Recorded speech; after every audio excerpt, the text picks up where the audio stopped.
నాయకులకు కూలగొట్టడం తప్ప ఇల్లు కట్టే తెలివి ఎక్కడిది?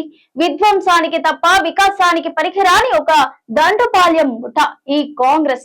వ్యవసాయాన్ని విధ్వంసం చేసిన కాంగ్రెస్ కేసీఆర్ గారు రద్దు చేసిన భూమి శిస్తును నేడు మళ్లీ పెడతామంటోంది అంటూ బీఆర్ఎస్ వర్కింగ్ ప్రెసిడెంట్ కేటీఆర్ అన్నారు. ఇంకొక మాట కూడా నేను అడుగుతా ఉన్నా, మీకు అసలు ఇల్లు కట్టే తెలివి ఎక్కడిది? కూలగొట్టడమే తెలుసు, మీకు ఇల్లు కట్టే తెలివి లేదు. మీకు కూలగొట్టడం అనేది తప్ప, విధ్వంసం తప్ప వికాసం తెలవని దండుపాలెం ముఠ మీరు మాట్లాడితే నేను అడుగుతా ఉన్నా, ఇవాళ వ్యవసాయాన్ని విధ్వంసం చేయలేదా మీరు?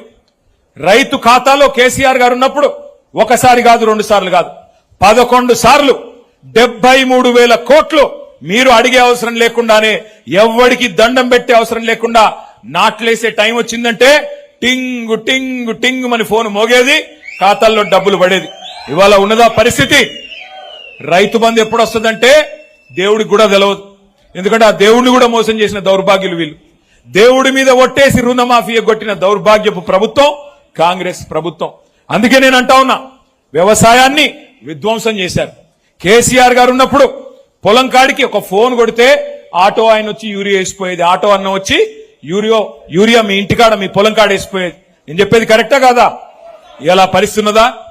మళ్ళీ వెనకటి రోజులు తెస్తామన్నారు, నిజంగానే ఇందిరమ్మ రాజ్యం అన్నారు, చూస్తే ఏమొచ్చింది? మళ్ళీ వెనకటి రోజులంటే మళ్ళీ యూరియా దుకాణాల ముందు చెప్పుల లైన్లు, మరి మళ్ళీ ఒకసారి ఆధార్ కార్డులు పెట్టుకుని దాని మీద రాళ్లు పెట్టుకుని మళ్ళీ కడుపు కాళ్ళు కాలుతుంటే నడిచిపోయి బువ్వ తినే రోజులు, మళ్ళీ ఆ దుస్థితి మళ్ళీ వచ్చింది. ఒక్క మాట నేను అడుగుతా ఉన్నా, రైతు ఖాతాలో పెట్టుబడి సాయం ఎగ్గొట్టడమే మహాపాపం. మీ మంత్రి గారు చెప్తా ఉన్నాడు, పొంగులేటి గారు, భూమి శిస్తు కూడా పెడతాడంట కొత్తగా. మళ్లీ భూమి శిస్తు, కేసీఆర్ గారు రద్దు చేసిన భూమి శిస్తును మళ్లీ పెడతా అంటున్నాడు మీ రెవెన్యూ మంత్రి గారు. వెన్నుముక లాంటి రైతు ముక్కు విండి వసూలు చేస్తా అని చెప్పి నికృష్టంగా మాట్లాడుతా ఉన్నారు. మీరే కదా చెప్పింది, బాండ్ పేపర్ల మీద జేమ్స్ బాండ్ల మాదిరిగా రాసిచ్చింది మీరే కదా. ఇంకా సిగ్గు లేకుండా 99 రోజుల్లోనే 100 రోజుల్లోనే అటున్న చంద్రుడిని ఇక్కడ పెడతామని చెప్పిన సన్నాసులు ఇలా చేతగాక మోహం బాగాలేక వెనకటి కూడా అద్దం పగలు కొట్టుకున్నాడంట.